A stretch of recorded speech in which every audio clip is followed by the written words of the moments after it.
안녕하십니까. 성남동북교회 성도 여러분. 하나님의 은혜가 우리 성도님들 각 가정에 함께하기를 주님의 이름으로 축원합니다. 사회적 거리두기가 점점 길어지고 있지만 이럴 때일수록 우리가 어려움을 지혜로 극복하고 또 주님의 축복을 더욱더 크게 느낄 수 있는 은혜가 우리 성남동북교회 성도님들 각 가정에 함께하기를 소망합니다. 오늘은 죄에 대하여, 의에 대하여, 심판에 대하여 라는 제목을 통하여 함께 은혜를 나누기를 원합니다. 요한복음 강해를 시작한 지가 엊그저께 같은데 벌써 16장에 와 있습니다. 요한복음 16장은 이렇게 시작하고 있습니다. 내가 이것을 너희에게 이름은 너희로 실족하지 않게 하려 함이니 사람들이 너희를 출교할 뿐 아니라 때가 이르면 무릇 너희를 죽이는 자가 생각하기를 이것이 하나님을 섬기는 일이라 하리라. 그들이 이런 일을 할 것은 아버지와 나를 알지 못함이라. 요한복음 15장은 보혜사 성령을 보내주실 것을 이야기하면서 마무리 짓고 있죠. 오늘 요한복음 16장은 보혜사 성령을 보내시는 이유에 대하여 설명하는 것을 우리는 볼 수 있습니다. 1절을 보면 너희로 실족하지 않게 하겠다고 이야기합니다. 이것은 도대체 무슨 말일까요? 여기서 실족한다는 말은 낙담이나 박해로부터의 실망을 이야기합니다. 그리고 연이어 해당으로부터 출교를 이야기합니다. 이 말씀을 더 잘 이해하기 위해서는 지난번에도 이야기했지만 요한이 요한복음을 쓸 당시, 즉 AD 90년의 신앙 공동체에 대한 이해를 바탕으로 이 성경절을 보아야 합니다. 오늘은 그것에 대하여 좀 더 상세히 말씀드리겠습니다. 그 당시 신앙 공동체는 박해로 실족당하는 일과 출교당하는 일들이 있었습니다. 예수님이 돌아가시고 그 당시 이방인들에게 있어서 예수님을 믿는 유대인들은 그냥 유대교 종파의 하나로 보였습니다. 그런데 예루살렘 총회에서 그리스도교는 유대교로부터 독특한 자기 정체성을 가지게 되었습니다.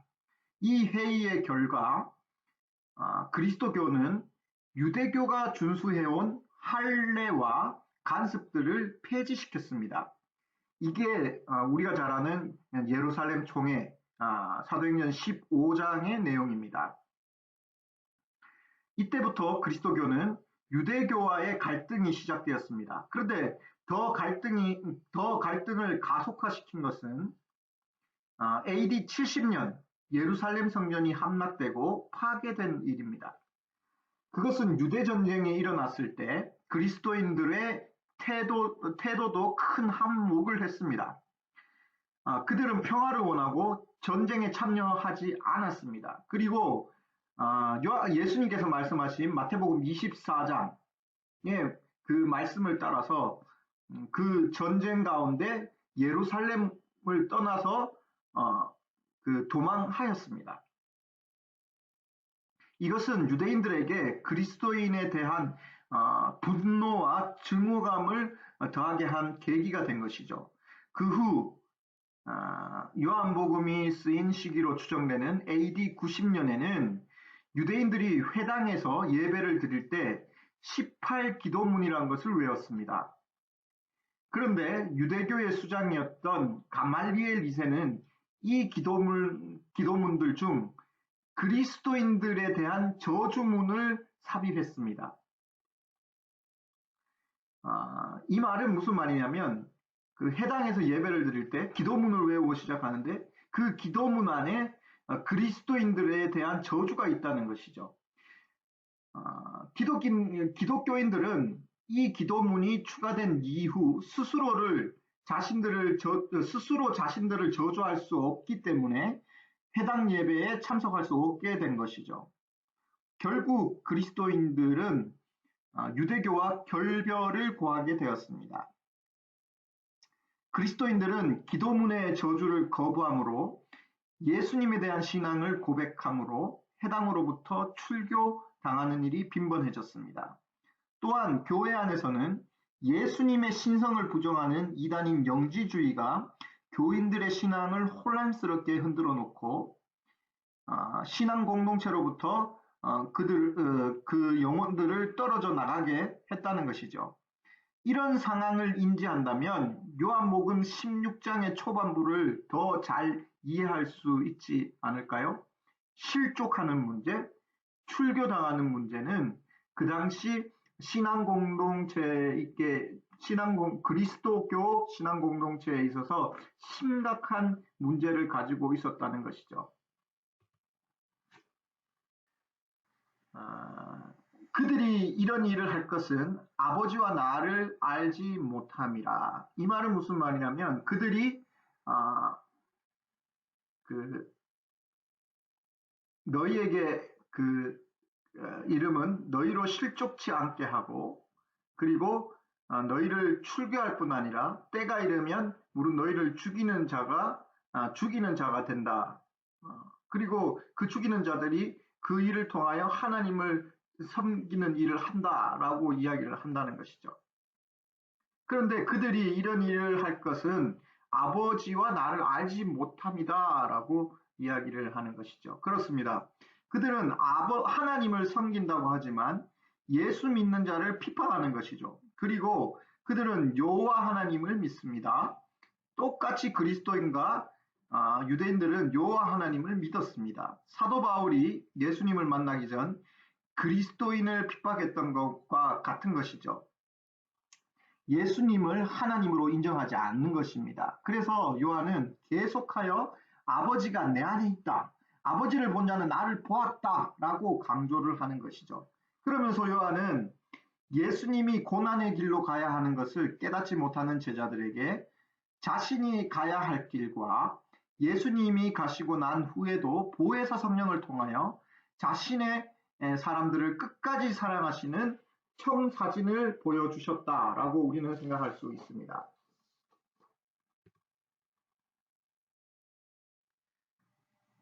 5절부터 6절을 보면 지금 내가 나를 보내신 이에게로 가는데 너희 중에 나더러 어디로 가는지 묻는 자가 없고 도리어 내가 이 말을 함으로 너희 마음에 근심이 가득하였다라고 이야기를 합니다. 예수님께서 이 말씀을 했을 때 제자들이 마음에 근심하게 되고요. 또 그들은 또 예수님이 어디로 가는지 묻는 자가 없다라고 이렇게 적혀 있죠. 그런데 요한복음 13장에 보면 분명히 제자들은 주님 어디로 가십니까? 라고 물었습니다. 그럼에도 불구하고 나더러 어디로 가는지 묻는 자가 없다고 하신 이유는 무엇일까요? 이것을 이야기해서 한 예를 들겠습니다. 아버지가 죽음을 무릅쓰고 전쟁에 나가는 일이 생겼다고 합시다. 그런데 아버지가 전쟁에 나가는데 그 자녀, 그러니까 어린 자녀가 아버지가 옷을 갈아입고 나가는 것을 보고 아빠 어디 놀러 가? 라고 묻는다고 합시다. 아버지가 집을 나서는 것과 아들이 아버지가 집을 나서는 이해는 거리가 상당히 멀지요. 제자들과 예수님의 이해 폭이 이렇게 거리가 있었다는 것입니다. 예수님께 고난의 길의 의미를 진정으로 물어보는 제자가 없었다는 것이죠. 그런 제자들에게 떠나야 됨을 강조하십니다. 그리고 예수님의 죽음과 부활에 대한 실상을 말씀하시는 것입니다. 7절 그러나 내가 너희에게 실상을 말하노니 내가 떠나가는 것이 너희에게 유익하리라. 내가 떠나가지 아니하면 보혜사가 너희에게로 오시지 아니할 것이요 가면 내가 그를 너희에게 보내리니 라고 적고 있습니다. 여기서 유익하다라는 말은 헬라어 슌페로라는 단어를 쓰는데 이 슌페로는 함께 가다라는 의미를 가지고 있습니다. 즉 공동체적 성격을 띠고 있는 단어인 것이죠. 함께 하는 것은 유익하다라는 것이죠. 결과적으로 우리의 삶과 하나님의 구속의 계획에 유익이 된다라는 것입니다. 결과적으로 예수님의 갈바리 십자가의 희생과 구원은 보혜사이신 성령 하나님의 활동하심을 통하여 인류 개개인에게 구원이 선물로 제공되는 것이죠. 이 유익은 전 인류를 위한 유익이 된다는 것입니다. 성령님은 이렇게 역사하시는 것을 우리는 볼 수 있습니다. 8절에 이야기하고 있는데요. 성령님의 역사는 이러합니다. 그가 와서 죄에 대하여, 의에 대하여, 심판에 대하여 책망하시리라. 여기서 책망하시리라는 단어는 깨닫게 한다라는 의미와 또 잘못된 것에 대하여 꾸짖는다라는 의미를 내포하고 있습니다. 이것은 우리가 익히 잘 아는 성령 하나님의 사역임을 잘 알고 있습니다. 성령 하나님은 우리를 깨닫게 하시는 분입니다. 이것이 그분의 주된 사역인 것이죠. 우리를 깨닫게 하시고 우리의 잘못을 꾸짖으심으로 우리를 회개로 인도하시고 구원의 기회를 제공하시는 것이죠. 이것이 성령 하나님이 우리에게 일하시는 주된 사역인 것입니다. 꼭 기억하시기 바랍니다. 깨닫게 하심, 이것이 성령 하나님의 주된 사역입니다. 우리 성도님들은 개인적인 기도의 골방이 있을 것입니다. 저는 새벽에 잠을 잘 자지 못합니다. 그래서 일어나면 한동안 멍하니 있습니다. 어떻게 보면 이상하죠. 그럴 때 기도해야 할 사람과 떠오르는 또 주제들이 있어서 그것을 통하여 기도를 하곤 합니다. 그때 스치는 생각들은 깨달음이라고 할 수 있죠. 성령 하나님의 인도하심이라고 저는 생각을 합니다. 또 일을 할 때나 수업을 들을 때도 깨달음이 있습니다. 우리의 삶 곳곳에서 성령 하나님이 역사하고 계시는 것이죠. 이렇게 하나님이 내 삶의 영역에 함께하고 계심을 느낄 때 그리스도인은 기쁨을 누리는 것입니다. 그분은 우리를 책망하십니다. 특별히 그 성령은 죄에 대하여, 의에 대하여, 심판에 대하여 책망하신다라고 기록하고 있습니다. 죄에 대하여라 함은 그들이 나를 믿지 아니하며, 여러분 이 말의 의미를 좀 이해할 수 있으시겠습니까? 여기서 우리는 죄의 의미가 무엇임을 알아야 합니다. 죄는 원어로 하마르티아라는 단어를 사용합니다. 이것은 화살이 관역을 피해가는 것을 의미합니다. 우리는 일반적으로 죄라고 하면 나쁜 짓을 하거나 도덕적 결함을 생각할 수 있습니다. 이것은 성경적 죄에 대한 잘못된 이해인 것입니다. 하마르티아는 관역이신 하나님을 벗어나는 삶을 의미합니다. 즉 하나님의 부재 상황을 성경은 죄라고 정의하는 것이죠. 로마서 1장 28절은 우리의 마음이 하나님과 멀어졌을 때 얼마나 죄된 삶을 살 수 있는지를 이야기합니다. 예수님 당시 그리고 1세기 말 그리스도인들은 하나님을 믿는다고 하지만 하나님이신 예수님을 믿지 않았습니다.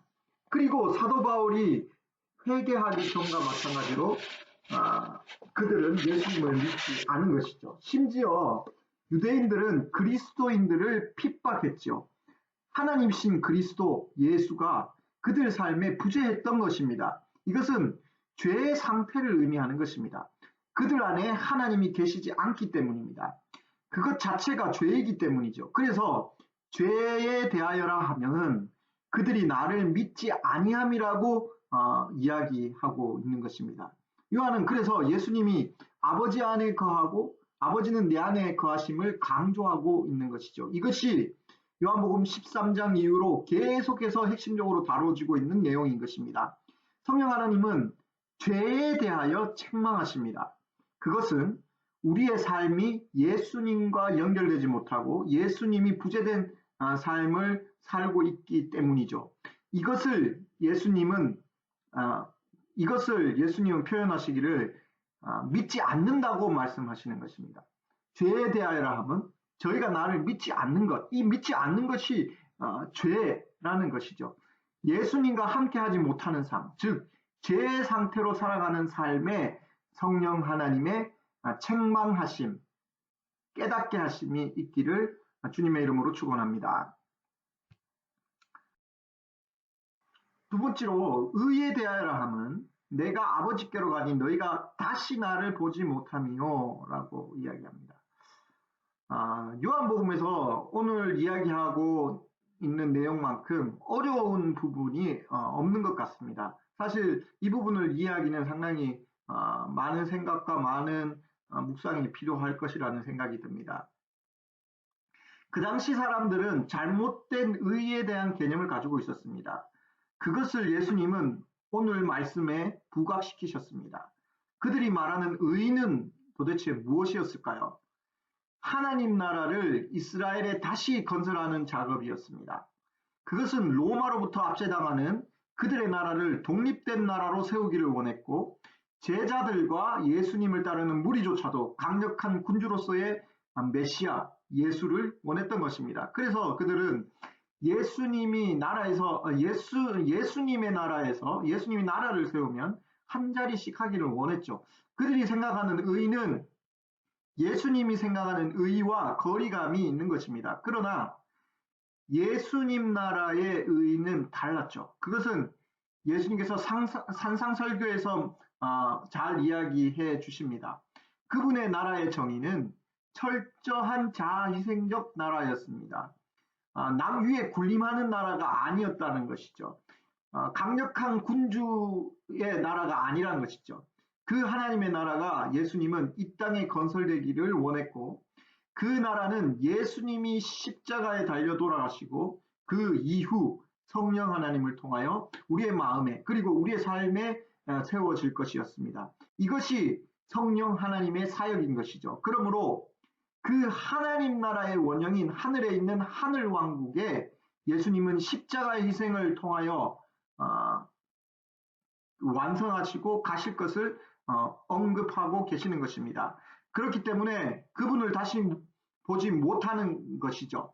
즉 예수 그리스도가 하늘 왕국으로 가시기 때문에 하늘 성소로 들어가시기 때문에 그분을 보지 못하는 것입니다. 그리고 그분은 그것을 통하여 성령 하나님이 하나님의 의를 우리 안에 세우는 것을 원하시는 것이죠. 그분은 십자가에 달려 하늘에 승천하시고 또 우리의 가시적인 눈에는 보이지 않으시지만 성령 하나님을 통하여 우리의 마음속에 임하시는 것이죠. 그래서 의에 대하여라 함은 내가 아버지께로 가니 너희가 다시 보지 못함이요 라고 이야기를 하고 있는 것입니다. 심판에 대하여라 함은 이 세상 임금이 심판을 받았습니다. 여기서도 좀 이 성경절도 좀 이해하기 힘든 성경절 중에 하나인데 여기서 세상 임금은 누구일까요? 요한복음은 세상 임금에 대하여 사단이라고 정의하고 있는 것을 볼 수 있습니다. 요한복음 12장 31절과 14장 30절은 그렇게 이야기를 하고 있습니다. 예수님의 십자가의 죽으심은 죄로 인하여 사단에게 넘어간 지구의 통치권을 회복하였습니다. 그의 죽으심은 선악간의 대쟁투의 승리를 의미했죠. 로마서 5장 10절에 보면 우리가 원수되었을 때 그의 아들의 죽으심으로 말미암아 하나님과 화목하게 되었은즉 화목하게 된 자로서는 더욱 그의 살아나심으로 말미암아 구원을 받을 것이라 라고 적혀 있습니다. 우리가 죄의 원수가 되었을 때 예수님의 죽으심과 부활하심은 우리에게 새 생명을 얻게 하신 것이죠. 즉 십자가의 승리는 죄의 통수자인 사단을 심판하신 것입니다. 더 이상 죄가 왕노릇하지 못하게 하신 것이죠. 이렇게 세상 임금의 심판은 갈바리 십자가를 더욱 높이는 것입니다. 이것을 성령 하나님은 우리에게 깨닫게 하시는 것이죠. 죄와 의와 심판은 그리스도의 지상사역과 큰 연관을 가지고 있는 것입니다. 성령의 사역은 이 그리스도의 사역을 이어가는 것이었습니다.